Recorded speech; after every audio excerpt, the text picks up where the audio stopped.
নিস্তব্ধ আধার খচিত রজনীর নিকষ কালো বুক জুড়ে অজস্র তারকারাজের ঝলমলে অবয়ব চাকচিক্যময় দ্যুতি ছড়াচ্ছে অবিরত। বৃহৎ গাছপালার পাতাগুলো শীতল বাতাসের সংস্পর্শে ক্রমশ ঝিরঝিরে ধ্বনি তুলে যাচ্ছে। দু একটা নিশাচর অধীরভাবে উড়ে বেড়াচ্ছে অন্ধকার গগন জুড়ে। নিজেদের আগের বাসার কর্নারের রুমের বৃহৎ জানালার ধারে গালে এক হাত দিয়ে বসে এক মনে এসবই অবলোকন করে যাচ্ছে শ্বেতা। তার দৃষ্টি দূর অন্ধকার আকাশের পানে স্থির। দুদিন হলো হসপিটাল থেকে ডিসচার্জ পেয়েছে সে। তার কথা রাখতে এরিস তাকে জোর করে নিজের বিলাসবহুল প্রাসাদে নিয়ে যায়নি, সে তাকে নিজের মতো করে থাকতে দিয়েছে। সে অবশ্য পুরোপুরি ছেড়েও দেয়নি। সময় অসময় একটু পর পর শ্বেতার বাড়িতে এসে তার রুমে ঢুকে গেছে নির্দ্বিধায়। এতে পরিবারের লোকজনের সামনে শ্বেতা যথেষ্ট বিব্রত বোধ করলেও এরিসের কোনো ভ্রুক্ষেপ দেখা যায়নি। শ্বেতার যত্ন আত্মীতে যা যা করা দরকার তার চেয়ে বহুগুণ ব্যবস্থা করে রেখেছে সে। বাড়িতে অনেকগুলো ফিমেল স্টাফ রাখার পাশাপাশি সব ধরনের সুযোগ সুবিধার ব্যবস্থা করে রেখেছে। সেই সাথে বাড়ির আশেপাশে 24 ঘন্টা গার্ড দিয়ে নজরদারি তো আছেই। এসব ভেবে আনমনে একটা দীর্ঘশ্বাস ফেলল শ্বেতা। তার মনে এই মুহূর্তে মিশ্র অনুভূতি কাজ করছে। যেদিন থেকে সে মাতৃত্বের সুসংবাদ পেয়েছে, একটা সুখানুভূতি তার হৃদয় জুড়ে সবসময় বিদ্যমান থাকে। সেই সাথে আরেকটা শূন্যতা বিরাজ করে যখন এরিস তার আশেপাশে না থাকে। যদিও মুখ ফুটে এরিসকে কখনো এই কথাটা বলা হয়নি, তবু তার অবচেতন মন এই কথাটা বহু আগেই স্বীকার করে নিয়েছে।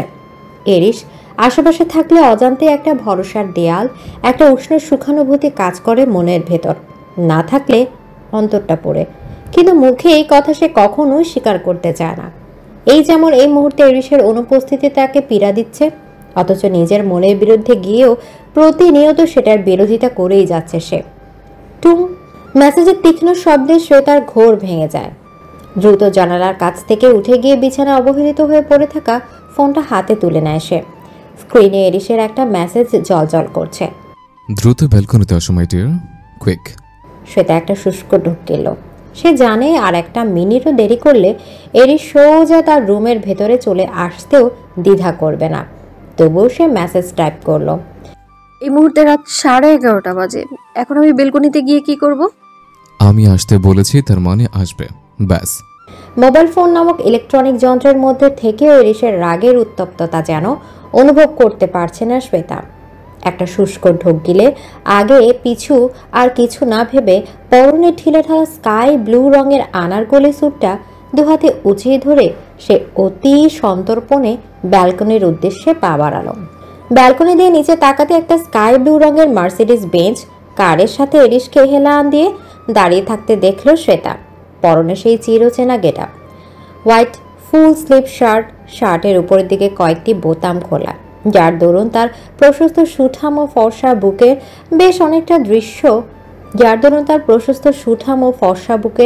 বেশ অনেকটা অংশ দৃশ্যমান হয়ে রয়েছে। দুই হাতের শার্টের স্লিভ দুটো কোনোই অবধি ফোল্ড করে রাখা, শার্টের উপরে ব্ল্যাক ওয়েস্ট কোট, টাই এবং জিন্স।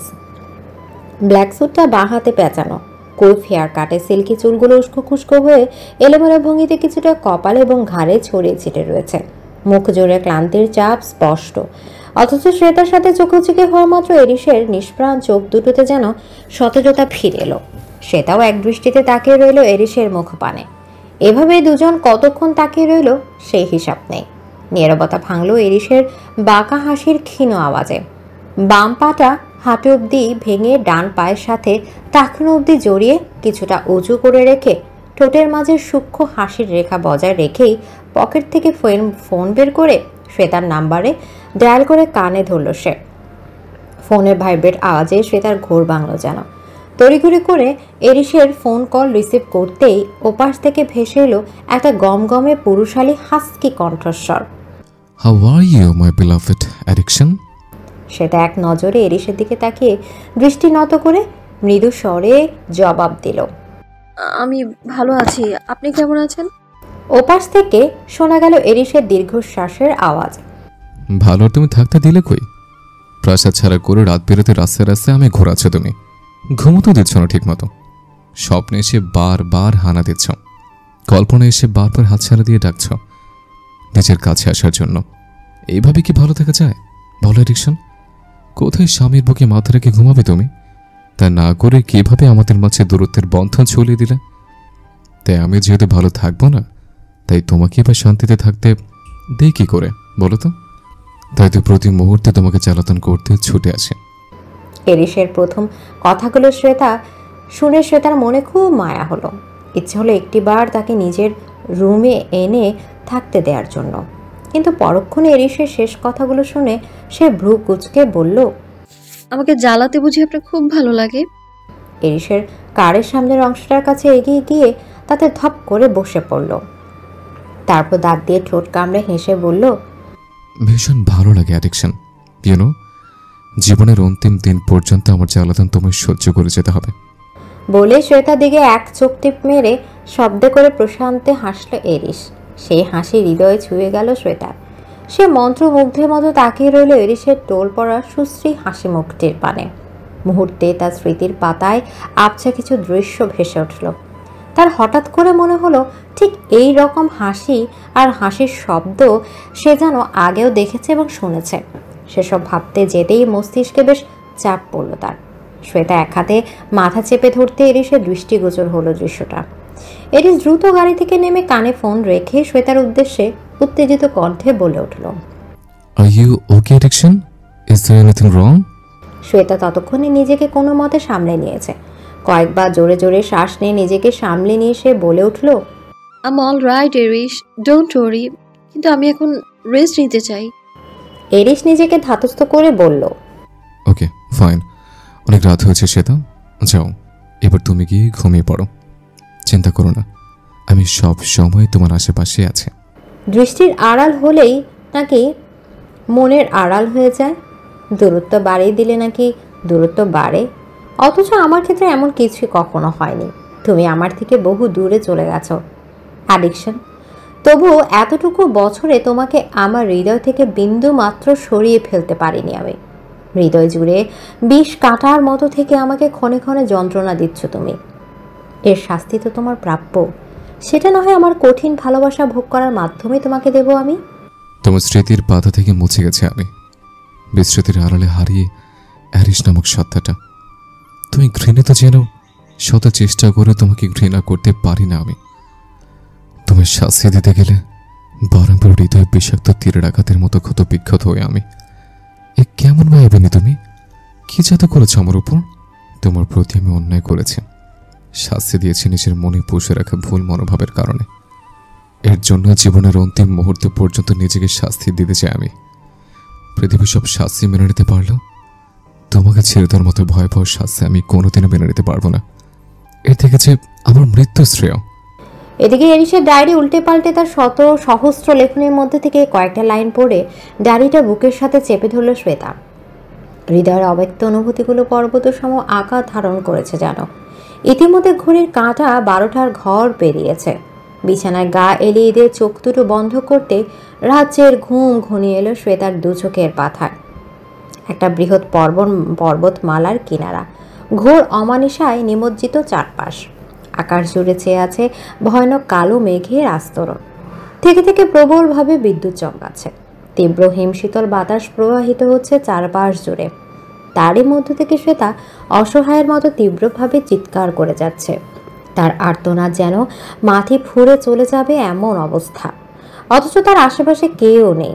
ভয়ানক নীরবতা চারপাশ জুড়ে। হঠাৎ করে বিদ্যুতের ঝলকানিতে শ্বেতা তার সামনে স্পষ্ট এরিসকে নির্বিকারভাবে দণ্ডায়মান অবস্থায় দাঁড়িয়ে থাকতে দেখল।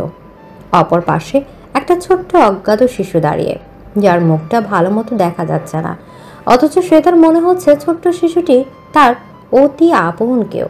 সে চিৎকার করে দৌড়ে গিয়ে তাদের দুজনকে ধরতে নিলে তীব্র একটা টর্নেডোর ঘূর্ণি তাকে উড়িয়ে নিয়ে একেবারে শেষ পর্বতের কিনারায় নিয়ে ফেলল।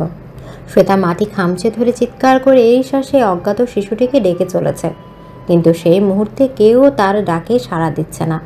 ধীরে ধীরে তার দৃষ্টি সীমার মধ্যে বিলীন হয়ে গেল তারা দুজন, আর শ্বেতা হারিয়ে গেল পর্বতমালার খাদের গভীরতার গহ্বরে। এরিস, একটা বিকট চিৎকার দিয়ে ঘুম থেকে উঠে পড়ল শ্বেতা। তাকে এই মুহূর্তে সম্পূর্ণ বিধ্বস্ত দেখাচ্ছে। গা বেয়ে ঝরঝর করে ঘাম ঝরছে। শুকিয়ে কাঠ হয়ে যাওয়া গলাটা ভেজাতে দ্রুত বেডসাইড টেবিল থেকে গ্লাস নিয়ে ঢক ঢক করে পানি পান করলো সে। দেয়াল ঘড়ির দিকে তাকিয়ে দেখলো রাত প্রায় 1:30 বাজে। কোনো কিছু না ভেবে সে দ্রুত বিছানা থেকে উঠে গিয়ে ব্যালকনির উদ্দেশ্যে পা বাড়ালো। সেখানে ছুটে যেতেই তার দৃঢ় বিশ্বাসকে বাস্তবে পরিণত করলো সামনে কংক্রিটের রাস্তায় স্থির হয়ে দাঁড়িয়ে থাকা এরিসের স্কাই ব্লু রঙের মার্সিডিজ বেঞ্চটি। সেটার ভিতরে প্রিয় মানুষটির অবস্থান সে স্পষ্টভাবে লক্ষ্য করতে পারছে। হঠাৎ করে সে তার মনে পড়ল তার প্রিয় রং তো স্কাই ব্লু। তার পছন্দের কথা জেনেই কি এরিস তার চিরাচরিত প্রিয় রং কালো ব্যতীত অন্য কোনো রঙের জিনিস কিনেছে? কে জানে। সেটা কোনো কিছু না ভেবে দ্রুত সিঁড়ি বেয়ে নিচে নেমে গেল। এই মুহূর্তে বাড়ির প্রত্যেক গভীর ঘুমে নিমজ্জিত রয়েছে। ফিমেল স্টাফরাও তাদের জন্য বরাদ্দকৃত আলাদা রুমে এই মুহূর্তে ঘুমিয়ে পড়েছে। যদিও এরিস তাদেরকে সবসময় জেগে থেকে শ্বেতার খেয়াল রাখতে বলেছিল, তবুও শ্বেতা মানবতার খাতিরে তাদেরকে চুপি চুপি রাতে ঘুমিয়ে যেতে বলেছিল। শ্বেতা এক ছুটে এরিসের গাড়ির সামনে আসতেই এরিসের তন্দ্রাভাব মুহূর্তেই ছুটে গেল। সে দ্রুত গাড়ির কাঁচ নামিয়ে দিয়ে শ্বেতাকে বিধ্বস্ত অবস্থায় লক্ষ্য করে দ্রুত গাড়ির দরজা খুলে দিল। তারপর বাইরে বেরিয়ে এসে 2 হাত দিয়ে শ্বেতার মুখখানা চেপে ধরে অস্থির কণ্ঠে বলে উঠল, কি হলো এডিকশন? তোমার কেমন লাগছে? কেন খারাপ কিছু হয়েছে? ওই শায় তোমার কিছু করেছে? একটা বার শুধু বলো, ওকে জীবন্ত পুঁতে ফেলবো আমি। কিন্তু ওকে তো আমি অন্য চোখে শিফট করে দিয়েছে, ওইখানে আসলো কি করে? এদিকে সেটা বড় বড় কয়েকটা নিঃশ্বাস ফেলে এরিসের 2 হাতের মাঝে নিজের 2 হাত ঠেকে অশ্রুসিক্ত নয়নে এরিসের পানে তাকিয়ে রইল। তারপর হঠাৎই তার বুকে মুখ গুজে ডুকরে কেঁদে উঠল। এরিস প্রথমে হতভম্ব হয়ে গেল, পরক্ষণে নিজের শক্ত হাতের বাঁধনে সে তাকে আষ্ঠে পৃষ্ঠে জড়িয়ে নিল। তারপর তাকে কোলে করে নিয়ে গাড়ির ফ্রন্ট সিটে বসিয়ে দিয়ে নিজে ড্রাইভিং সিটে বসল। তারপর আর কোনো প্রশ্ন না করে শ্বেতার দিকে পানির বোতল বাড়িয়ে দিল। শ্বেতা পুরো পানির বোতল শেষ করে কয়েকবার ঘন ঘন শ্বাস নিয়ে নিজেকে শান্ত করল। অনেকক্ষণ অতিবাহিত হয়ে যাওয়ার পর এরিস শান্ত কণ্ঠে জিজ্ঞেস করল, এবার বলো কি হয়েছে তোমার? দুঃস্বপ্ন দেখেছ? শ্বেতা মাথা নাড়ল। এরিস ডোন্ট কেয়ার ভাব নিয়ে বলল, যদি দেখেও থাকো ওসব স্বপ্ন টপ্ন বাদ দাও, ওগুলো কখনো সত্যি হয় না। এরিসকে অবাক করে দিয়ে শ্বেতা আবারও তার বুকে হামলা করে কাঁদতে কাঁদতে বলতে লাগলো, ওটা কোনো স্বপ্ন ছিল না এরিস, মনে হচ্ছিল একদম জীবন্ত। হয়তো আমাদের সন্তানের কোনো ভবিতব্য। এরিস ভ্রু কুঁচকে জিজ্ঞেস করলো, মানে? শ্বেতা সেভাবে থেকেই এরিসকে তার স্বপ্নের বিস্তারিত বিবরণ দিল। সেটা শুনে এরিস কয়েক মুহূর্ত স্তব্ধ হয়ে থাকলো। তবু কিছু না বলে শ্বেতার শরীরে হাতের বাঁধন শক্ত করে ধরে রইল। শ্বেতা বলতে লাগলো, আমাদের ভবিষ্যৎ জীবন কিংবা আমাদের সন্তানের উপর কখনো আঘাত আসবে না তো এরিস? এরিস তেজদীপ্ত দৃঢ় কণ্ঠে বলল, না, কখনো আসবে না, আমি আসতে দেব না, অন্তত আমার প্রাণ থাকতে না। শ্বেতা যেন ভরসা পেল এমন বিড়াল ছানার ন্যায় এরিসের বুকে ঘাপটি মেরে বসে রইল। যখন তার মস্তিষ্ক অনুধাবন করতে পারল যে সে কি করেছে, তখন দ্রুত উঠে যেতে চাইল, কিন্তু এরিসের দৃঢ় বাহু বন্ধনী তাকে কিছুতেই নিজেকে মুক্ত করতে পারল না। শ্বেতা নিজেকে মুক্ত করার আপ্রাণ চেষ্টা করতে করতে আলতো স্বরে বলল, এরিস কি করছেন? ছাড়ুন প্লিজ। এরিস শয়তানি হাসি দিয়ে বলল, আমার বুক হলো তোমার একমাত্র নীর, এর নীর ছেড়ে কোথায় পালাতে চাও পাখি? আপনি আবার কবি সাহিত্যিকদের মতো কথা বলতে শিখলেন কবে থেকে? যবে থেকে তোমার মায়ে পড়েছে তবে থেকে। আপনি মায়াতেও পড়তে জানেন? কোনো ডাউট আছে? হ্যাঁ। এত হ্যাঁ না মনে করতে হবে না, যা বলার সরাসরি বলে ফেলবে। হঠাৎ করে এরিসের ফোনে একটা কল এলো। এরিস ফোন রিসিভ করে সবটা শুনল, কিন্তু কিছুই বলল না। শ্বেতা এরিসের কাছাকাছি থাকায় স্পষ্ট কোনো নারীর কণ্ঠস্বর শুনতে পেল। কেন যেন না চাইতেও বেশ জ্বলে উঠল তার হৃদয়। এরিস ফোন রাখার পর সেটা এক প্রকার ক্ষুব্ধ কণ্ঠে বলে উঠল, আপনি না মেয়েদের থেকে দূরে থাকেন, তাহলে আপনার ফোনে মেয়ের কল এলো কি করে? এরিস ফোন রেখে বাঁকা হেসে একটা সিগারেট ধরাতে ধরাতে বলল, আগের অনেক স্বভাবই তো আমি পরিবর্তন করছি, তাই ভাবলাম এই স্বভাবে পরিবর্তন করে নেই। কতদিন আর এইভাবে শুদ্ধ পুরুষ হয়ে থাকবো? লাইফটাকে প্রপারলি এনজয় করা দরকার। ফুলে উঠল সে তার নাকের পাটাতন। নিজের অজান্তে এক অবাক করা কাণ্ড করে বসল সে। এরিসের বুকে লেপ্টে থাকা অবস্থাতে তার বুকের উন্মুক্ত উপরাংশ বরাবর খুব জোরে একটা কামড় দিয়ে বসল সে। এরিস অত্যন্ত ক্ষীণ স্বরে আউচ শব্দ করে উঠল। পরক্ষণে তার মুখের বাঁকা হাসিটা আরো প্রশস্ত হলো। শ্বেতা জোরপূর্বক তার বুক থেকে উঠে পড়ে তার দিকে একটা তীক্ষ্ণ দৃষ্টি দিয়ে জানালার অন্যদিকে ফিরে তাকালো। এরিস একবার নিজের ক্ষতস্থান আরেকবার শ্বেতার দিকে তাকিয়ে ঠোঁট কামড়ে হাসলো। বুকের ক্ষতস্থানে রক্ত জমাট বেঁধে গেলেও তার মনে মনে এক অন্যরকম আনন্দ উল্লাস বেজে উঠল যেন। এরিস শ্বেতার কানের কাছে মুখ নিয়ে ফিসফিসিয়ে বলল, বাঘের সঙ্গিনীকে তো বাঘিনী হতে হয়। আই হোপ তোমার বাঘিনী রূপটা আমার কাছে খুব বেশি আকর্ষণীয় হবে। তারপর একটু থেমে আবারও হাসকে স্বরে বলল, something seems to be burning somewhere. এরিসের কৌতূহল মিশ্রিত কথাটা শুনে না চাইতেও তার দিকে জ্বলন্ত দৃষ্টিতে তাকালো শ্বেতা। পরক্ষণেই চোখ নামিয়ে নিল সে। আজকে নিজের আচরণে নিজেই অবাক হয়ে যাচ্ছে সে। এরিসের সাথে এরকমটা করা তার আচরণের সঙ্গে একদম বেখাপ্পা। তবুও এমনটা সে কি করে কেন করেছে কিছুই বুঝতে পারছে না। শ্বেতা অন্যদিকে ঘুরে তাকিয়ে কাটসাট স্বরে বলে উঠল, আপনি অন্য মেয়েদের সাথে রঙ্গ তামাশা করেন আর যাই করেন, তাতে আমার কি? আমার এতে কিচ্ছু যায় আসে না। এরিস এক ভ্রু উঁচিয়ে বলল। সত্যি কিছু যায় আসে না? বলে শ্বেতাকে এক লহমায় নিজের দিকে ঘুরিয়ে নিয়ে তার চোখে চোখ রেখে আবেশিত দৃষ্টিতে তাকিয়ে রইল এরিস। মুহূর্তের মাঝে দুজন যেন ভুলে গেল দিন দুনিয়া। প্রচণ্ড আবেগ এবং আকর্ষণ শক্তি ক্রমশই তাদেরকে একে অপরের কাছে তীব্রভাবে আকর্ষিত করতে লাগলো। এরিস তার কোমল গোলাপি ঠোঁট জোড়া স্লাইড করতে করতে হাস্কি স্বরে বলল, কিস মি সুইটহার্ট।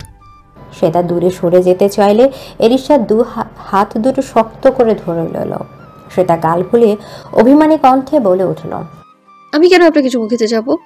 একটু আগে যে মেয়েটা ফোন দিল আপনাকে, তার কাছেই যান না আপনি। এরিস এতক্ষণ যাবৎ মজা করলেও এই মুহূর্তে তার শ্বেতাকে কাছে পাওয়ার নেশা ঝেঁকে ধরেছে। তাই সে কিছুটা অস্থির কণ্ঠে বলে উঠল, ওর মেয়েটা তোমাদের বাড়িতে থাকা ফিমেল স্টাফদের একজন ছিল। তোমার চিৎকার শুনে আর তোমার রুমে দেখতে না পেয়ে আমাকে কল করেছে। That's it. Now please kiss me erection. সেটা অবাক হয়ে বলল, আপনি তো সবসময় আমার উপর জোর করে নিজের অধিকার আদায় করে নিয়েছেন, তাহলে আজকে আমার কাছ থেকে এমন কিছু প্রত্যাশা কেন করছেন? এরিস অধৈর্য হয়ে বলল, কারণ আমি এখন তোমাকে আর জোর করতে চাচ্ছি না, আর জোর করলেও তুমি সেটা সহ্য করতে পারবে না। নাও ডু অ্যাজ আই সে। এরিসের অস্থিরতা লক্ষ্য করে বেশ ঘাবড়ে গেল শ্বেতা। তারপর কয়েকটা শুষ্ক ঢোক গিলে কাপা কাপা ঠোঁটে এগিয়ে গেল এরিসের ঠোঁটের কিনারায়। আলতোভাবে দুজনের ঠোঁট জোড়া স্পর্শ করতে এরিস নিচ থেকে এক হাতে শ্বেতার মাথার চুল এবং অপর হাতে তার কোমর চেপে ধরে তার ঠোঁটে গভীরভাবে নিজের ঠোঁটের ছায়া দিতে লাগলো। দুজনের নিঃশ্বাস প্রচণ্ড ঘন হয়ে আসতে লাগলো। একসময় শ্বেতার সহ্যের সীমানা অতিক্রম করতে সে হাঁসফাঁস করতে লাগলো, তবু এরিস ছাড়ল না। তারপর বেশ অনেকক্ষণ পর ছাড়তেই শ্বেতা জোরে জোরে নিঃশ্বাস নিতে লাগলো। অন্যদিকে এরিস বাঁকা হেসে গাড়ির জানালা খুলে দিয়ে ঠোঁটে সিগারেট চেপে ধোঁয়া ছাড়তে লাগলো। শ্বেতা সেদিকে তাদের একবার তাকিয়ে নাক মুখ কুঁচকে একটা দীর্ঘশ্বাস ফেলে বলল, এই সিগারেট কি আপনি আমার ঠোঁটে স্পর্শ করেছেন? এরিস ডোন্ট কেয়ার ভাব নিয়ে বলল, কেন, সিগারেট কি তোমার সতীন নাকি? হিংসা হচ্ছে ভীষণ। হিংসে করতে আমার বইই গেছে। তার চেয়ে এক কাজ করুন, এক বোতল বিষই খেয়ে নিন। এভাবে তিলে তিলে নিজেকে শেষ করার চাইতে একেবারে বিষ খেয়ে মরে যান। এরিস অধর বাঁকা করে হেসে বলল, আজকাল আমার জন্য বড্ড চিন্তা করে দেখছে। একদম না, আমি তো কেবল আমার ভবিষ্যৎ বাচ্চার কথা চিন্তা করছি, তাকে যেন অকালে বাবা হারাতে না হয়, আর আমি যেন নিজের স্বামীর পরিচয় দিতে পারি। কথাটা মুখ ফসকে বলে ফেললেও দ্রুত মুখ চেপে ধরল শ্বেতা। আজ তার কি হয়েছে সে নিজেও জানে না। এরিসের সামনে এমন সব বেফাস কথাবার্তার আচরণ করে ফেলেছে যেটা করার সাহস তার আগে কখনো হয়নি। শ্বেতার কথার প্রতিক্রিয়া এরিস কিছু বলল না, শুধু এক দৃষ্টিতে শ্বেতার পেটের দিকে তাকিয়ে রইল, যেখানটায় তার আর তার ভালোবাসার অস্তিত্বের অংশ ধীরে ধীরে বেড়ে উঠেছে। আলগোছে শ্বেতার পেটে হাত রাখলো এরিস। এই মুহূর্তে তার দৃষ্টি অত্যন্ত কোমল হয়ে উঠেছে। তারপর শ্বেতার পোশাক ভেদ করে তার উন্মুক্ত কোমল উদরে আলতোভাবে হাত বোলাতে লাগলো সে। ফলশ্রুতিতে কেঁপে উঠল শ্বেতার সর্বাঙ্গ। তারপর শ্বেতার কোলে মাথা রেখে চোখ চোরা বন্ধ করে এরিস বলে উঠল, জানো এরিকশন, আমাদের সন্তান আমাদের নতুন পৃথিবীর সাজানোর কারিগর হবে। তার মাধ্যমে সূচিত হবে আমাদের আগামী দিনের রঙিন ভবিষ্যৎ। এরিসের কথাটা শুনে সে তার মনে যতটা না সুখ অনুভূত হয়েছে তার থেকে দ্বিগুণ আতঙ্কে ছেয়ে গেছে তার অন্তর। না চাইতেও অপরিসীম সুখ প্রাপ্তি হয়েছে তার, কিন্তু এই সুখের ব্যাপ্তি কতটুকু সময় পর্যন্ত স্থায়ী হবে সেটা সে আদৌ জানে না। তাই এরিসের চুলে নমনীয়ভাবে হাত বোলাতে বোলাতে সে তার মনে মনে বারংবার প্রার্থনা করে যাচ্ছে এই মধুময় সময়টা যেন এখানেই থমকে যায়। একটা সময় এরিসের চুলে সে তার হাত বোলানো থেমে যায়। এরিস চোখ খুলে আর চোখে একবার তাকে দেখে নেয়। গাড়ির সিটের সাথে হেলান দিয়ে ঘুমিয়ে পড়েছে সে। এরিস ধীরে ধীরে তার কোল থেকে উঠে বসে আলতোভাবে তার মাথাটা নিজের বুকের সাথে চেপে ধরে, তারপর সম্পূর্ণরূপে তাকে নিজের সাথে জড়িয়ে নেয়। অতি সন্তর্পণে গাড়ির ব্যাক সিট থেকে একটা পাতলা সাদা চাদর এনে সে তার গায়ে ভালোভাবে জড়িয়ে দেয়। এরপর পলক্ষীনভাবে অনেকক্ষণ সে তার ঘুমন্ত মুখশ্রীর দিকে তাকিয়ে থেকে তার কপালে আলতোভাবে একটা চুমু খায় এরিস। তারপর বিড়বিড় করে নেশাক্ত স্বরে উচ্চারণ করে, ভালোবাসি এরিকসন। এদিকে প্রকৃতি জুড়ে বয়ে চলেছে বসন্তের সতেজ হাওয়া। নবরূপে সজ্জিত হয়ে সেজে উঠেছে গাছপালা, ফুলের সমারোহে ভরে উঠেছে চারপাশ। দক্ষিণা হাওয়া হৃদয় জুড়ে প্রশান্তির ঝড় বয়ে দেয়। নীলাভ আকাশে সাদা বাদলের ভেলা যেন স্মরণ করিয়ে দেয় ঐশ্বরিক কোনো সৌন্দর্যের ঝুলিকে। কোকিলের কুহুতান শ্রবণ শক্তিকে করে তোলে অনন্য মাধুর্যময়। তবুও শুভ্রার কাছে এই বসন্ত ফিকে মনে হচ্ছে। বসন্তের সমস্ত সৌন্দর্য তার কাছে নেহাতি তুচ্ছ মনে হচ্ছে। কারণ অবশ্য স্পষ্ট, ইহান 3 মাস যাবৎ তার কাছে নেই। বলতে গেলে সে বাংলাদেশে নেই। কেক পপস রকস্টার হওয়ায় তাকে 3 মাস আগে সাউথ কোরিয়াতে ব্যাক করতে হয়েছে। শুভ্রাকে সে নিয়ে যেতে চেয়েছিল, কিন্তু ইহানের ক্যারিয়ারের কথা চিন্তা করে সে আর সাউথ কোরিয়াতে যায়নি। কারণ এখনো পর্যন্ত ইহান তার আর শুভ্রার বিয়ের ব্যাপারটা মিডিয়া কিংবা সে দেশে কারোর সামনে প্রকাশ আনতে পারবে না। এটা তাদের ব্র্যান্ডের রুলস বহির্ভূত। তাই শুভ্রা চায়নি ইহানের কোনো ধরনের অসুবিধা হোক। তবে ইহান কথা দিয়েছে যে ঠিক 3 মাস পরে সে বিড়িতে ফিরে আসবে। শুভ্রা সেই অপেক্ষাতেই দিন গুনছে। 3 মাস পেরিয়ে আরও 3 দিন বেড়ে গিয়েছে, অথচ ইহানের ফিরে আসার কোনো নাম নেই। আগে ভিডিও অডিও কলে কথা বললেও এখন সেটাও বন্ধ করে দিয়েছে শুভ্রা। সারাক্ষণ অভিমানে বুকটা ভারী হয়ে থাকে তার। ছাদে দাঁড়িয়ে একটা দীর্ঘশ্বাস ফেলে আনমনে এসবই ভাবছিল শুভ্রা। তখনই পেছন থেকে অতি পরিচিত একটা পদধ্বনি শুনতে পায় সে। সেই সাথে কারো চিরচেনা গায়ের সুঘ্রাণ। মুহূর্তে শুভ্রার পাংশুটে মুখখানিতে হাসির ফোয়ারা বইতে থাকে। পেছনে না ঘুরে সে বুঝতে পারে মানুষটা আসলে কে। ইহান। বেশ জোরে কথাটা বলে পেছনে ফিরে অবস্থানরত মানুষটিকে খুব শক্ত করে জাপটে ধরে শুভ্রা। ফলশ্রুতিতে ইহানও তাকে শক্ত করে জড়িয়ে ধরে। তার মুখে মুক্তঝরা হাসি বইতে থাকে। অপরদিকে শুভ্রা খুশিতে প্রায় কান্না করে দেয়। ইহান তাকে উঠে চোখের পানি মুছে দিতে দিতে গভীর আবেগঘন দৃষ্টিতে তাকিয়ে কোমল স্বরে বলে ওঠে, এই পাগলি, এভাবে কাঁদছিস কেন? কান্না থামা বলছি। শুভ্রা কান্না থামা না, বরং কান্নার দমক আরও কয়েক গুণ বৃদ্ধি করে হেঁচকি তুলে অভিমান ভরা কণ্ঠে সে অবিরত বলতে থাকে, কেন এসেছো তুমি? সাউথ কোরিয়াতেই একেবারে থেকে যেতে? আমি তোমার সাথে কথা বলতে চাই না। ইহান ফোঁস করে একটা নিঃশ্বাস ছেড়ে বলল, যা বাবা, যার জন্য এত কষ্ট করে দ্রুত সব কাজ কমপ্লিট করে তড়িঘড়ি করে দেশে ফিরলাম, যাকে সারপ্রাইজ দিব বলে বাড়ির কাউকে আমার ফিরে আসার কথা আগে থেকে জানাইনি, সেই কিনা বলছে আমার সাথে কথা বলবে না, আমাকে সাউথ কোরিয়ায় ফিরে যেতে বলছে। শুভ্রা ইহানের বুকে কয়েকটা ঘুষি মরে শক্ত কণ্ঠে বলে উঠল, এত দেরি করলে কেন তুমি? জানো তোমাকে ছাড়া প্রতিটা মুহূর্ত আমার দম বন্ধ হয়ে আসছিল। এতটা পাষাণ কি করে হলে আমার প্রতি? ইহান শুভ্রার সমগ্র মুখমণ্ডল অসংখ্য চুমু এঁকে দিল। সে সাথে তার অধরে আলতো করে চুমু খেল। শুভ্রা চোখ বন্ধ করে অনুভব করলো প্রিয়তম স্বামীর গভীর ভালোবাসার স্পর্শ। ইহান শুভ্রাকে বুকে জড়িয়ে ধরে আবেগী অথচ ভেজা কণ্ঠে বলতে লাগলো, তোকে ছাড়া থাকতে আমার ভীষণ কষ্ট হয়েছিল সুইট বাটারফ্লাই, কিন্তু আমার সেই শূন্যতা আমি তোকে কি করে দেখাবো কিংবা বোঝাবো বল?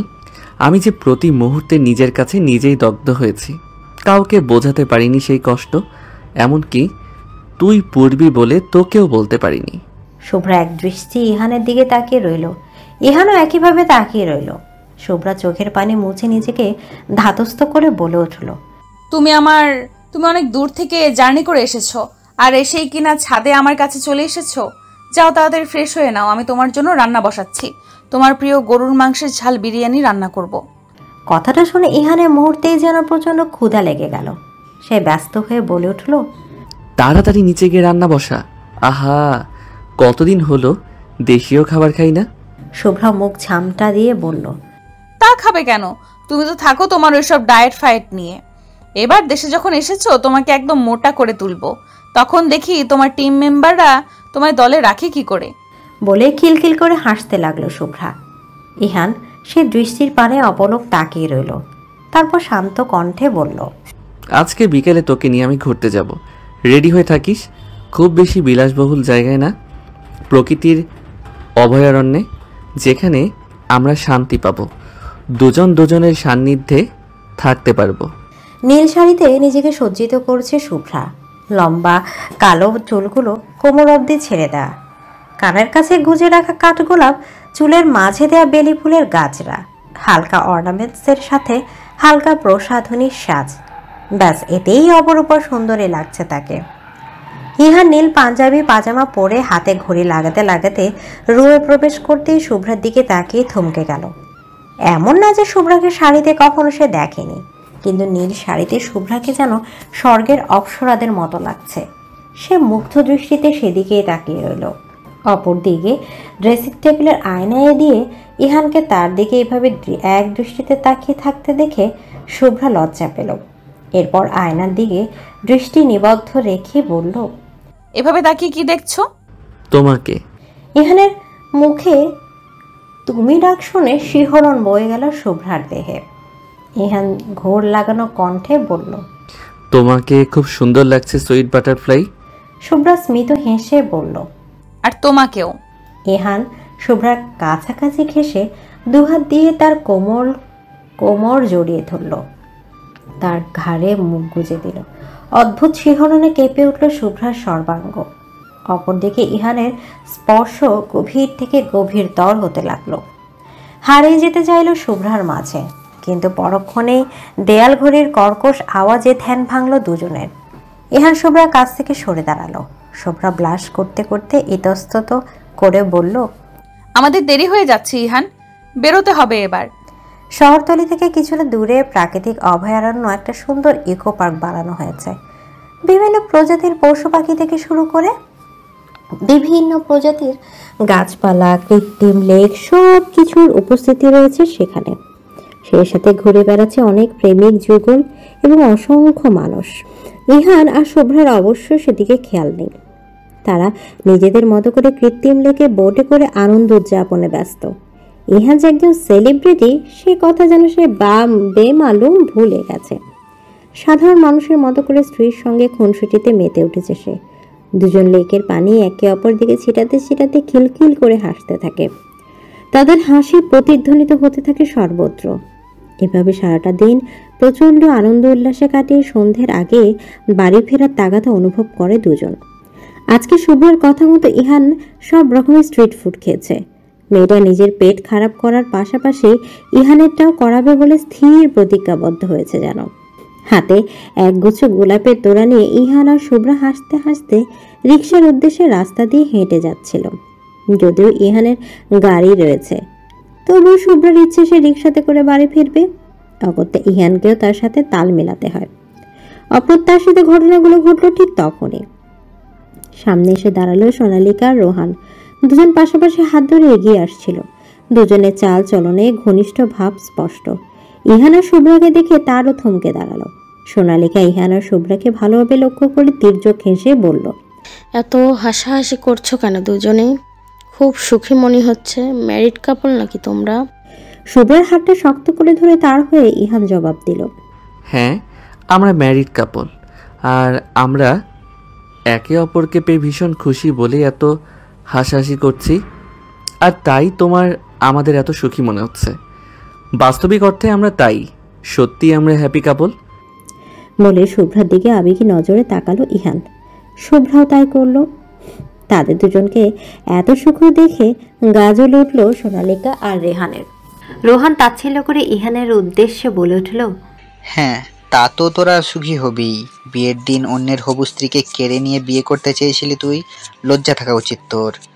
রোহানের কথায় শুভ্রা ফুঁসে উঠল। রোহানের দিকে জ্বলন্ত দৃষ্টিতে তাকিয়ে আঙুল উঁচে শক্ত কণ্ঠে সে বলে উঠল, সাবধানে কথাবার্তা বলবেন মিস্টার রোহান। আমার স্বামী আমাকে কারো কাছ থেকে কেড়ে নেয়নি, বরং ভাগ্যই আমাদের একত্রিত করেছে। ভালোবেসে বিয়ে করেছি আমরা দুজন।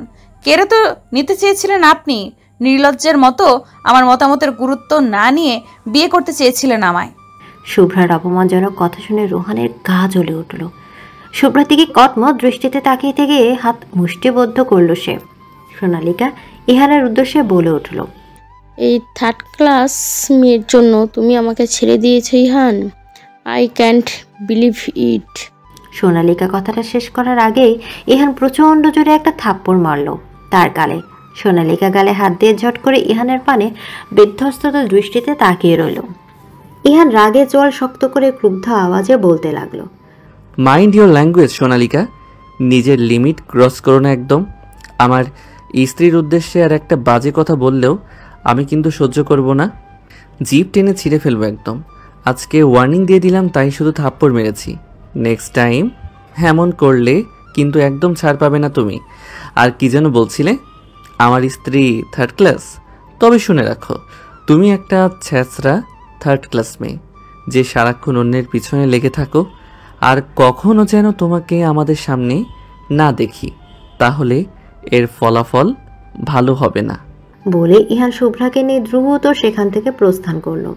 সোনালিকা তাদের দিকে জ্বলন্ত দৃষ্টিতে তাকিয়ে থেকে দাঁতে দাঁত পেশল। রোহানেরও একই অবস্থা। ইহান আর শুভ্রা যাওয়ার দিকে কটমট দৃষ্টিতে তাকিয়ে আছে সে। রোহান আর সোনালিকা বিয়ে করেছে 2 বছর হতে চলল। দুজনের বিয়েটা পারিবারিকভাবেই হয়েছে বলতে হয়, তবে এখনও দুজনের মনে সেই না পাওয়ার ক্রোধ সঞ্চিত রয়েছে। রোহান সোনালিকার হাত ধরে বলল, চল সোনালিকা, বাসায় ফিরতে হবে আমাদের। সোনালিকা হাত মুষ্টিবদ্ধ করার আগে কাঁপতে কাঁপতে বলতে লাগলো, আমি এর শেষ দিকে ছাড়বো। আমাকে রিজেক্ট করে ওই মেয়েকে নিয়ে সুখী হবে ইহান? আমি সেটা কখনো হতে দিব না। ইহান জিজ্ঞেস করলো, কি করবি তুই? দেখে যাও আমি কি করি। মস্ত এক প্ল্যান করেছি আমি, আর সেই প্ল্যানে আমাকে সহযোগিতা করবে তুমি। আমি? হ্যাঁ তুমি। বলে শয়তানি হাসি হাসল সোনালিকা। রোহান কিছুক্ষণ স্তম্ভিত হয়ে থাকলেও পরক্ষণে তার অধরে ফুটে উঠল শয়তানি বাঁকা হাসি। প্রেগনেন্সি 4.5 মাস অতিবাহিত হয়ে গিয়েছে শ্বেতার। তার কোমল স্লিম ওদর কিছুটা ফুলে ভেবে উঠেছে। কেউ চেহারাটা হয়ে গেছে গোলুমোলো। চেহারার লাবণ্য সৌন্দর্য বৃদ্ধি পেয়েছে আরও কয়েক গুণ। তাকে দেখলেই কেমন যেন আদর করতে ইচ্ছে হয় সবার। নিজেকে তার শ্বেতার ছোট্ট শিশুর মতে মনে হয়। ডাইনিং টেবিলে বসে আছে শ্বেতার পুরো পরিবার। ইহানের আগমন উপলক্ষে বিয়ের পর জামাই আপ্যায়নের মতো আজও পুরো পরিবার একত্রিত হয়েছে। ডাইনিং টেবিল জুড়ে শ্বেতা পাচ্ছে হরেক রকমের সুস্বাদু খাবার। খাবারের ঘ্রাণে মম করছে চারপাশ। আজকে অবশ্য ইহানের পাশাপাশি এরিশকেও দাওয়াত দিয়েছে আহাদ আলম ও শারমিন বেগম। ছেলেটার প্রতি মন থেকে বিগলিত হয়ে গেছেন তারা। এই 3 মাসে এরিশের তাদের সাথে শান্ত নম্র ব্যবহার, শ্বেতার প্রতি দায়িত্ববোধ ও ভালোবাসা তাদেরকে মুগ্ধ করেছে। সত্যি সত্যি মন থেকে তাকে ছেলের স্থান দিয়েছেন তারা। পরিবারের অন্যান্য সদস্যরা ধীরে ধীরে মেনে নিতে শুরু করেছে এরিশকে। তবে রায়ান এখনও তার ছোট ভাইয়ের প্রতি করা এরিশের ব্যবহারের জন্য কিছুটা মন ক্ষুণ্ণ রয়েছেন। তবে সেটা কারো সামনে প্রকাশ করে না সে। এরিশ যথারীতি শ্বেতাকে নিজের পাশে চেয়ারে বসিয়ে দিয়ে তার প্লেটে খাবার বেড়ে দিচ্ছে। প্লেটে পুষ্টিকর খাবারসমূহ দিয়ে সেগুলোর পুষ্টিগুণ সম্পর্কে বিস্তারিত বর্ণনা করেছে সে। পরবর্তীতে নিজের হাত খাইয়ে দিতে চাইলে সে তার অনুরোধে তাকে নিজের হাত খেতে দেয় সে। এরিশও আর জোরাজুরি করে না। খেতে খেতে হঠাৎ নিজের চেয়ারের অবস্থান নড়বড়ে অনুভব করে শ্বেতা। চকিতে এরিশের দিকে তাকাতে সে লক্ষ্য করে এরিশ টেবিলের নিচ থেকে তার চেয়ারটা টেনে নিজের নিকটে নিয়ে আসছে। তারপর সকলের অগোচরে বাম হাত দিয়ে তার কোমর পেঁচিয়ে ধরে রাখে। শ্বেতা বড় বড় চোখ করে তার দিকে তাকিয়ে থাকে, অথচ এরিশ সামনের দিকে ফিরে এমন নির্বিকারভাবে খেতে থাকে যেন কিছুই হয়নি। শ্বেতা হাঁসফাঁস করে বাম হাত দিয়ে এরিশের হাতটা ছাড়াতে চেষ্টা করে, কিন্তু এতে এরিশের হাতের বাঁধন ক্রমশ গাঢ় হয়। শ্বেতা ঠিকভাবে খেতেও পারছিল না, অস্বস্তি হচ্ছিল তার। তাই এরিশের কানের কাছে মুখ নিয়ে ফিসফিস করে সে বলে ওঠে, কি করছেন কি এরিশ? এমন কেন করছেন? আমার খেতে অস্বস্তি হচ্ছে, প্লিজ ছাড়ুন। এরিস শ্বেতার দিকে নির্লিপ্ত দৃষ্টি এনে গম্ভীর কণ্ঠে বেশ জোরে বলে ওঠে। আমি কিছু বললে তুমি শ্বেতা? জোরে বলো, আমি শুনতে পাইনি। এরিসের কথায় উপস্থিত সকলে শ্বেতার দিকে তাকায়। শ্বেতা হতভম্ব হয়ে সবার দিকে তাকিয়ে থাকে। সে কি বলবে না বলবে কিছুই ভেবে পায় না। পরক্ষণ এই মুখে একটা জোরপূর্বক হাসি টেনে এনে এরিসের দিকে তাকে আমতা আমতা করে বলে ওঠে, না না, আমি তো কিছুই বলিনি, আপনি খান না। তারপর সকলের দিকে তাকিয়ে বলে ওঠে, তোমরাও প্লিজ খেতে থাকো, কিছু হয়নি আমার। মুখে এটা বললেও মনে মনে এরিসের 14 গোষ্ঠী উদ্ধার করতে থাকে সে। এরিস এটা বুঝতে পেরে ঠোঁট বাঁকা করে হাসে। হঠাৎ খাওয়ার ফাঁকে শ্বেতার কোমরে আলতো করে একটা চিমটি কাটে সে। শ্বেতা আউচ শব্দ করে ওঠে। আবার উপস্থিত সকলে তার দিকে তাকায়। শ্বেতা ফ্যালফ্যাল করে সকলের দিকে তাকিয়ে থাকে। এরিস যথারীতি নির্বিকার। শারমিন বেগম বিরক্ত হয়ে বললেন, উফ, তুই একটু পর পর এমন করছিস কেন শ্বেতা? ঠিক মতো খা, নাকি কোনো সমস্যা হয়েছে? এরিস খাওয়া শেষ করে বলে উঠল, কোনো সমস্যা হয়নি শাশুড়িমা। আসলে আমাদের বেবিটা হয়েছে খুব দুষ্ট। একটু পর পর পেটের ভেতর থেকে মাকে বিরক্ত করছে সে। এরিস এরপর শ্বেতার প্লেটের দিকে তাকিয়ে বাচ্চাদের মতো করে বলতে থাকে, একদম দুষ্টুমি করে না পাপা, তুমি না গুড চাইল্ড। গুড চাইল্ড কি মাম্মাকে কখনো বিরক্ত করে? এখন থেকে আর বিরক্ত করবে না, কেমন? শ্বেতা হা করে এরিসের মুখ পানে তাকিয়ে থাকে। তার পেটে অবস্থানরত বাচ্চাটাও হয়তো বলেছে, মাম্মা, পাপা কত বড় মিথ্যাবাদী দেখেছো? নিজের দোষ আমার ঘাড়ে চাপিয়ে দিয়ে আমাকে সবার সামনে দুষ্ট বানিয়ে দিচ্ছে। শ্বেতা মনে মনে বলল, তুই শুধু একবার আয় কিট্টু, আমি আর তুই মিলে তোর পাপাকে একদম সাহায্য করব। অনেক জ্বালিয়েছে তোর পাপা আমায়। এরিস এবার আহাদ আলম ও শারমিন বেগমের দিকে তাকিয়ে সিরিয়াস কণ্ঠে বলতে লাগলো, আমি সব সময় শ্বেতার আশেপাশে থাকতে পারি না। এর অবশ্য একটা কারণও রয়েছে। সেসব এখন বাদ। আপনারা ওর দিকে প্রপারলি নজর রাখবেন। খাওয়া নিয়ে যেন কোনো অনিয়ম না করে। একটু পরপর অল্প অল্প করে সব হেলদি ফুড খাওয়াবেন। আর ওর আশেপাশে সবসময় ফিমেল স্টাফরা থাকবে। শ্বেতার কোনো প্রয়োজন হলে যেন সাথে সাথে সেগুলো তারা পালন করে। নাহলে কিন্তু ওদের একটাকে আমি ছাড়বো না। এরিসের শেষের শীতল কণ্ঠের ধমকিতে পাশে অবস্থানরত ফিমেল স্টাফরা কয়েকটা শুষ্ক ঢুকিল। তারা দ্রুত তাদের দায়িত্ব যথাযথভাবে পালন করবে বলে জানিয়ে দেয়। শারমিন বেগম হাসি মুখে বলে ওঠেন, এসব নিয়ে তুমি চিন্তা করো না বাবা, আমার মেয়েকে আমি সব সময় দেখে শুনে রাখবো, ওর কোনো অযত্ন হতে দিব না। শুভ্র পাশ থেকে বলল, আমার 10টা না 5টা না একটা মাত্র বোন, ওর প্রেগনেন্সির পুরো সময়টাতে আমি ওর পাশে থাকবো। একে একে সবাই শ্বেতার পাশে থাকার কথা জানায়। এতে শ্বেতা আবেগে আপ্লুত হয়ে যায় এবং এরই স্বস্তির নিঃশ্বাস ফেলে। তারও সারাটাক্ষণ ইচ্ছে করে শ্বেতার আশেপাশে থাকতে, কিন্তু সে তার অন্যায়ের প্রতিদান হিসেবে শ্বেতা তার শাস্তিটা মাথা পেতে নিয়েছে। যতদিন না পর্যন্ত শ্বেতা তাকে নিজ থেকে কাছে ডেকে নেবে, ততদিন পর্যন্ত সে শ্বেতাকে কোনো রকম জোর জবরদস্তি করবে না। এরিস স্মিত হেসে বলল, আপনাদের কথাবার্তা শুনে আমি ভরসা পেলাম। আমার দাদিজান বলেছেন, মেয়েদের প্রথম সন্তান গর্ভে থাকাকালীন বাপের বাড়িতে থাকতে হয়। সেজন্য অনিচ্ছা সত্ত্বেও আমার শ্বেতাকে এখানে রাখতে হচ্ছে। নতুবা ওকে আমি সারাক্ষণ আমার কাছে রেখে দিতাম। একটা মুহূর্ত আমার কাজ ছাড়া করতাম না। প্রেগনেন্সির পুরো সময়টা ওকে প্রপার টেক কেয়ার করতাম। বলে গভীর মায়া ভরা দৃষ্টিতে শ্বেতার পানে তাকালো এরিস। শ্বেতার দৃষ্টি জোড়া কোমল ও সিক্ত হয়ে উঠল। হৃদয় জুড়ে রঙিন প্রজাপতির দল উঠতে লাগলো। তার অবচেতন মন ধীরে ধীরে স্বীকার করে নিয়েছে সে সত্যি এরিসের প্রতি দুর্বল হতে শুরু করেছে। এরিস শ্বেতার দিকে তাকিয়ে বলল, খুব দ্রুত দাদিজান বেরিয়ে আসছে, শুধুমাত্র তোমাকে দেখার জন্য। শ্বেতা খুশিতে লাফিয়ে উঠে বলল, সত্যি? বলে বেসিনে হাত ধুতে চলে গেল এরিস। তার কিছুক্ষণ পর শ্বেতা সেখানে উপস্থিত হলো। এরিস স্যানিটাইজার দিয়ে হাত ধুয়ে টাওয়েল হাত দিয়ে মুছলো। তারপর শীতল কণ্ঠে শ্বেতার উদ্দেশ্যে আদেশ ছুড়ল, মুখটা মুছিয়ে দাও অ্যাডিকশন। কি শুনতে পাওনি? স্বামী সেবা কিভাবে করতে হয় তাও জানো না? মুখ মুছিয়ে দাও আমার। শ্বেতা কিছুক্ষণ ইতস্তত করে নিজের ওড়না টেনে নিয়ে সযত্নে এরিসের ঠোঁটের উপর নিচে মুছে দিল। এরিস গভীর দৃষ্টিতে তার দিকে তাকিয়ে থাকতে থাকতে এক ঝটকা তাকে কাছে নিজের কাছে টেনে নিল। তারপর শ্বেতার কপালে কপাল ঠেকে আরও কাছে যেতে নিবে, ঠিক তখনই হঠাৎ এরিসের ফোনে একটা কল চলে এলো। এরিস শ্বেতাকে ছেড়ে দিয়ে কলটা রিসিভ করে কানে ধরে রইল, কিন্তু কোনো কথা বলল না। ওপাশ থেকে এক নাগারে কে যেন কিছু বলে যাচ্ছে। এরই সবটা শুনে ফোন রেখে একটা দীর্ঘশ্বাস ফেল। সেটা উদ্বিগ্ন হয়ে প্রশ্ন করলো, কার ফোন ছিল? এরিস গম্ভীর কণ্ঠে জবাব দিল, ফারহানের। আমাকে একটা ইমার্জেন্সি কাজে আজকে সন্ধ্যার ফ্লাইটে ইটালি যেতে হবে। এরিসের চলে যাওয়ার কথা শুনতে সে তার মনে হঠাৎ করে একটা ঝড় বয়ে গেল যেন। না চাইতেও তার মনটা ভীষণ খারাপ হয়ে গেল। ফোলা ফোলা মুখটাতে আধার ঘনিয়ে এলো। এরিস সেটা লক্ষ্য করে তর্জনী আঙুল দিয়ে তার গোটা মুখমণ্ডল গ্রীবা স্লাইড করতে করতে হাসকি স্বরে বলল, will you miss me baby girl? সেটা থতমত খেয়ে বলল, না, একদমই না। এরিস ডেভিল স্মাইল দিয়ে বলল, না করলেও সমস্যা নেই, আমি ফিরে এসে আবার তোমার ক্লাস নেব। তখন মিস করা কাকে বলে, কত প্রকার ও কী কী, সব একদম পাই টু পাই শিখে যাবে সুইটহার্ট। বলে শ্বেতা কানের লতিতে আলতো করে কামড় বসে দেয় এরিস। তারপর শেষবারের মতো করে তার ঠোঁটে আলতো চুম্বন করে হনহন করে বেরিয়ে যায় বাড়ি থেকে। একটা বারও পেছন ফিরে তাকায় না। সে তার ছলছল ও আহত দৃষ্টিতে এরিসে যাওয়ার পানে অপলক তাকিয়ে থাকে। তারপর বিড়বিড় করে বলতে থাকে, আপনি আমার জীবনের প্রলয়ঙ্কারী এক সুরামির মতো, যে কিনা আমার সর্বস্ব ধ্বংস করে দিয়ে নিজের মাঝে বিলীন করে নিয়েছেন। রাত প্লিজ চলো না, আমরা পারলে বিয়ে করে নেই। উভ্রান্তির ন্যায় হন্তদন্ত হয়ে ছুটে আসে রাতকে ধরে কথাগুলো বলল ঈশা। বাড়ি ভর্তি মানুষ তখন তাদের সামনে দাঁড়িয়ে।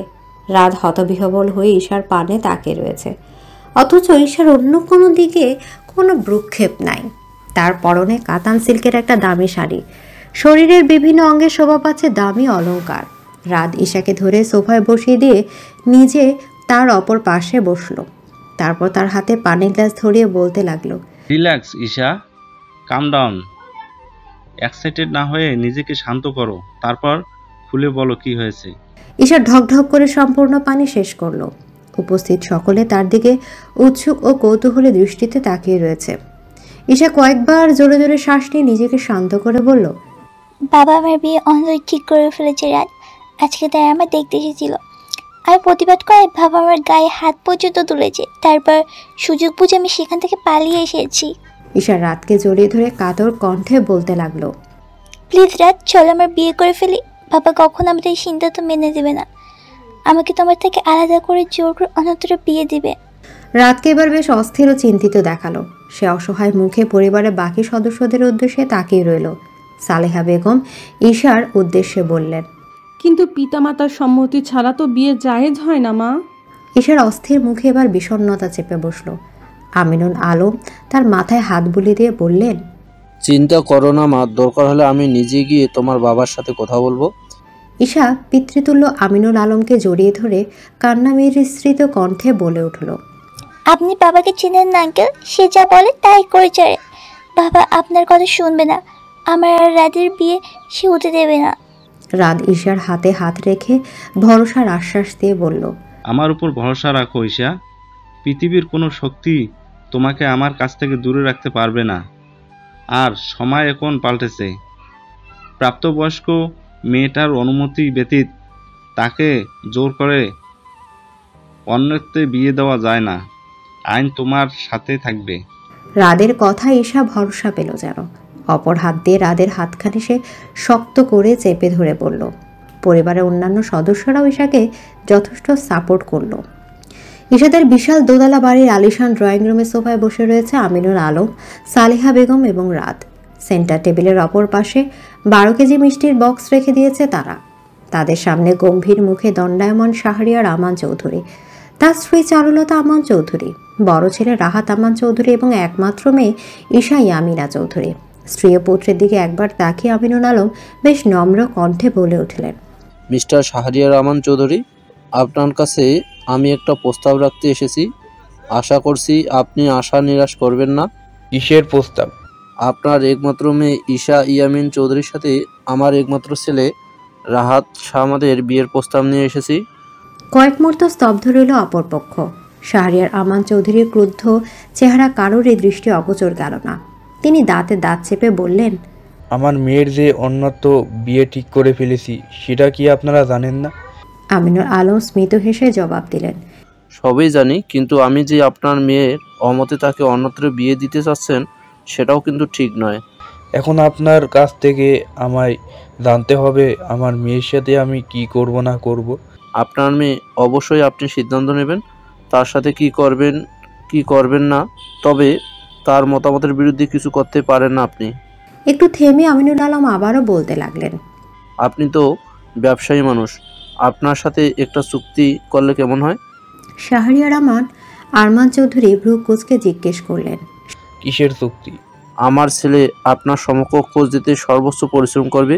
এর আগে আপনার মেয়ের সাথে তার বিয়ে হবে না, শুধু কাবিন হয়ে থাকবে।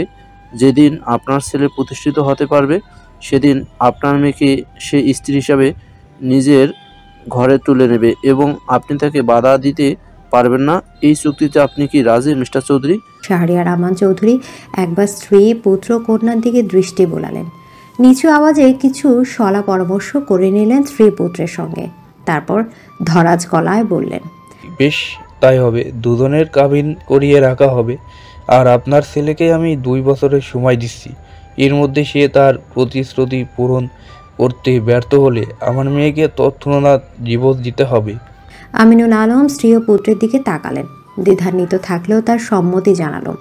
আমিনুল আলম জানালেন, বেশ, তাই হবে। ঈশ্বর রাদের মুখে হাসি ফুটে উঠল। অমায়িক দৃষ্টি বিনিময় করল দুজন, সেই সাথে কিছুটা আশঙ্কা দেখা দিল দুজনের চোখে। তবে একে অপরের সঙ্গী হয়ে সকল বাধা মোকাবেলা করতে তারা দৃঢ় প্রত্যয়ী। চোখের ভাষায় সেটা যেন দুজন দুজনকে বুঝিয়ে দিল। তুমি আর এত গার্ডস থাকতে এটা কিভাবে সম্ভব হলো ফারহান? নাহিয়ান খান কিভাবে তোমাদের সকলের চোখ ফাঁকি দিয়ে প্যালেস থেকে গায়েব হয়ে গেলেন? রাগে অগ্নিশর্মা হয়ে বজ্রকণ্ঠে ফারহানের উদ্দেশ্যে কথাগুলো বলল এরিস। ইতিমধ্যে প্যালেসের হল রুমের একটি আসবাবপত্র ঠিক অবস্থানে নেই, সবগুলো এরিসের ক্রোধের শিকার হয়ে ভেঙে গুড়িয়ে গেছে।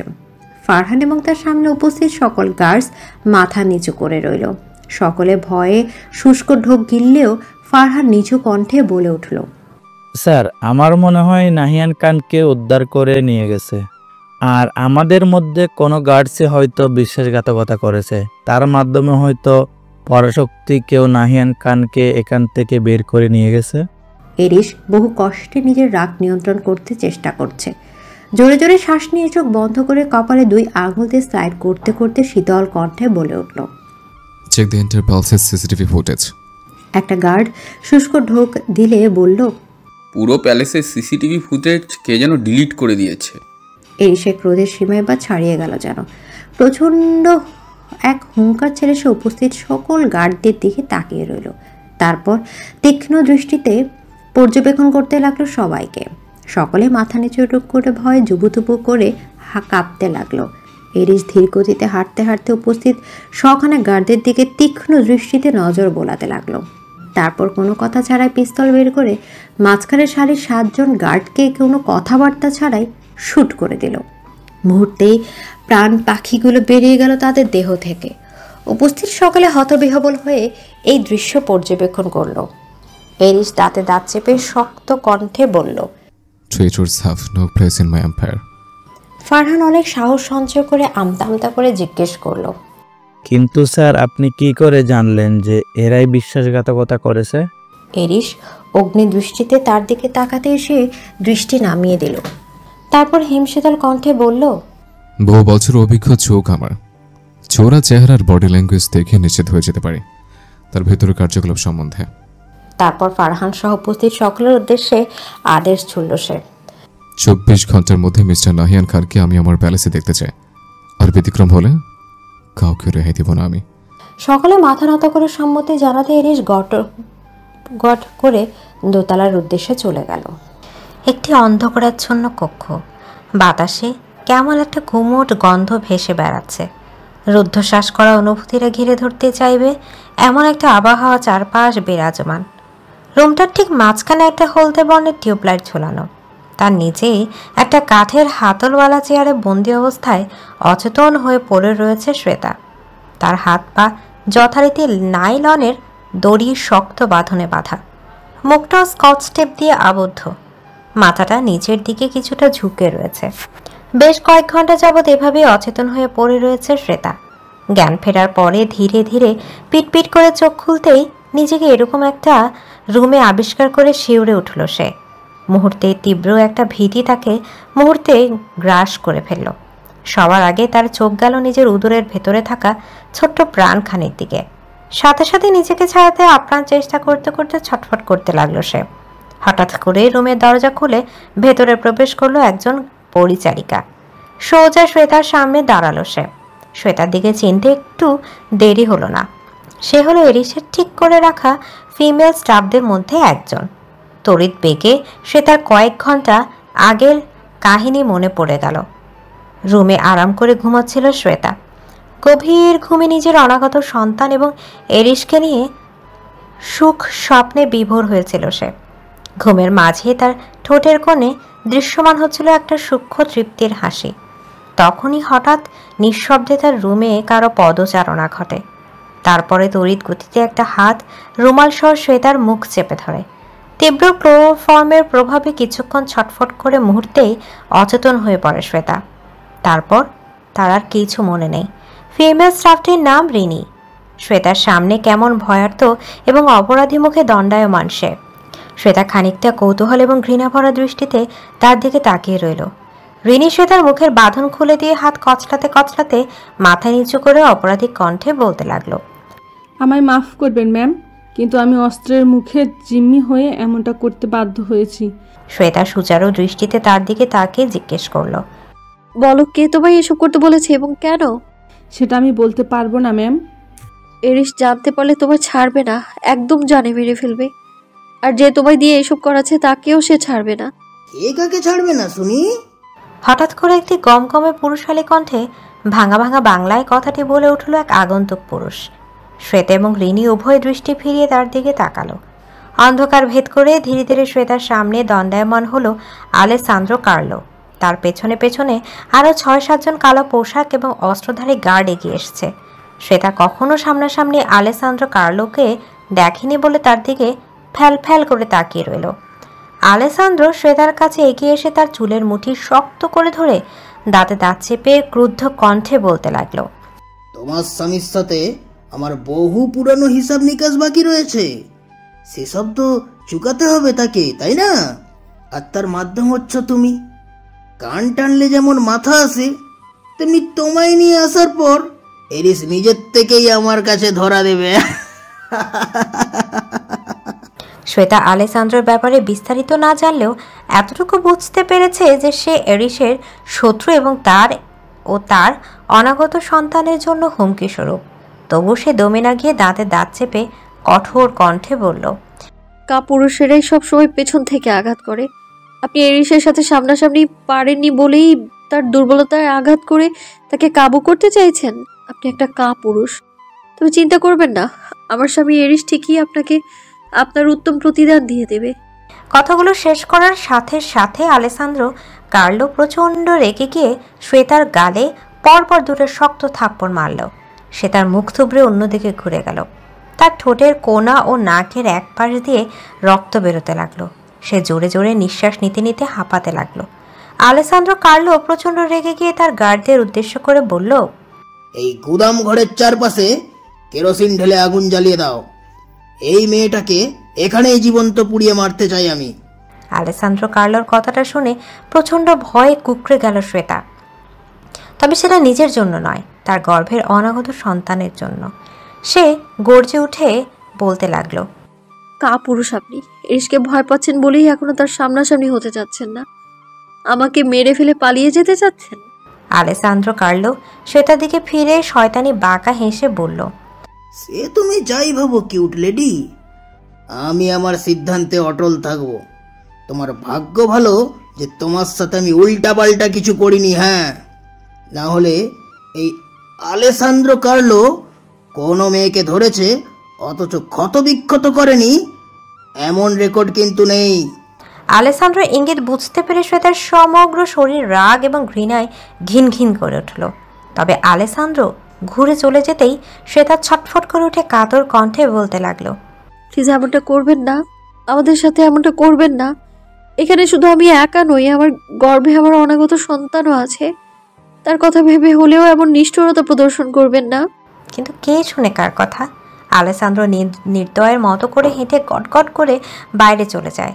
রিনি শ্বেতার দিকে অসহায় দৃষ্টিতে নিক্ষেপ করে রাখে। ওদিকে গার্ডরা পুরো গুদাম ঘরে কেরোসিন ঢেলে দেয়। রিনিকে সেখান থেকে সরিয়ে লাইটার দিয়ে আগুন জ্বালিয়ে দেয়। মুহূর্তের মধ্যে দাউ দাউ করে জ্বলে ওঠে আগুন। তার মাঝে শ্বেতার করুণ আর্তনাদ আর হাহাকার যেন চাপা পড়ে যায়। দাউ দাউ করে জ্বলছে আগুনের লেলিহান শিখা। চারপাশ সর্বত্র পুরো ছাই হয়ে গেছে। ধীরে ধীরে সে আগুন এগিয়ে আসছে শ্বেতার নিকট। শ্বেতা চিৎকার করতে করতে ক্লান্ত হয়ে গেছে। মনে মনে শত সহস্রবার আল্লাহ তাআলা এবং এরিশকে ডেকে চলেছে সে। অবশেষে নিস্তেজ হয়ে নিজের করুণ পরিণতি বরণ করে নেওয়ার জন্য প্রস্তুত হয়ে রয়েছে সে। মনে মনে নিজের অনাগত সন্তানের উদ্দেশ্য মাফ চেয়ে নেয়। আমার মাফ করে দিস কিট্টু।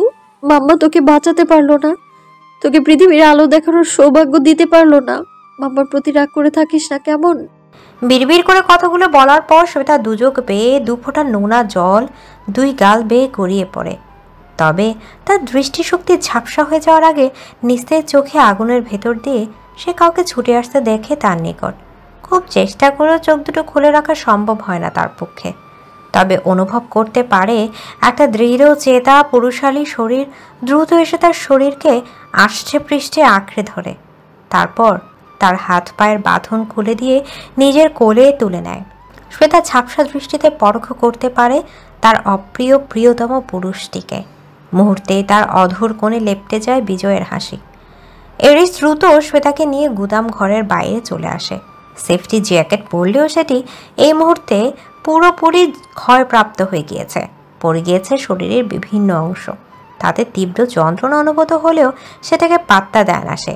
কারণ তার ভালোবাসার মানুষ এবং অনাগত সন্তানকে সে বাঁচাতে পেরেছে। এটাই তার জন্য পরম আনন্দের। শ্বেতাকে নিজের সাথে একদম মিশিয়ে নিয়েছে এরিস। তার শরীরের আগুনের একটু আঁচও লাগতে দেয়নি সে। বাইরে ফায়ার সার্ভিসের অসংখ্য ইউনিট এই মুহূর্তে আগুন নেভাতে ব্যস্ত। তারা বারবার এরিসকে ভেতরে যেতে বারণ করলেও সে তাদের একটা কথাও শোনেনি। ফলশ্রুতিতে নিজে আঘাতপ্রাপ্ত হয়ে শ্বেতা এবং নিজের সন্তানকে সহি সালামতে উদ্ধার করতে পেরেছে। বাহিরে অবস্থানরত ফারহান এবং এরিসের বডিগার্ডরা প্রবল উৎকণ্ঠা নিয়ে দাঁড়িয়েছিল। এরিস আর শ্বেতাকে বাইরে বেরোতে দেখে তারা তাদেরকে ঘিরে ধরে। নাহিয়ান খানকে ইতালি জুড়ে প্রবল তল্লাশি চালিয়ে যাওয়ার পরও খুঁজে না পাওয়ার পর এরিসের হঠাৎ করে শ্বেতার কথা মনে পড়ে যায়। তার অবচেতন মন অজান্তেই তার বিপদের কথা চিন্তা করতে থাকে। সেই সাথে আলেসান্দ্রো কার্লোকেও সমগ্র ইটালি জুড়ে খুঁজে পাওয়া যাচ্ছিল না। তার দেশ ছাড়ার খবর এরিসের কানে পৌঁছাতে খুব বেশি দেরি হয় না। নাহিয়ান খানকে এরিসের অনুপস্থিতিতে আলেসান্দ্রো কার্লোই নিজের ক্ষমতা প্রয়োগ করে প্যালেস থেকে হটিয়ে নিয়েছে। সেক্ষেত্রে দুজন যে একই অবস্থানে অর্থাৎ বাংলাদেশে থাকবে সেটার চান্স সবচেয়ে বেশি ছিল, যেটা এরিস খুব সহজেই বুঝে যায়। তাই সব দিক মিলিয়ে বিপদের আশঙ্কা করে ইতালি ছেড়ে সে দ্রুত বাংলাদেশ ব্যাক করে। আর তার ধারণা মোটেও মিথ্যা প্রতিপন্ন হয় না। সত্যি সত্যি ভীষণ বিপদের মুখে পড়ে গিয়েছিল শ্বেতা, যার কারণ ছিল স্বয়ং আলেসান্দ্রো কার্লো।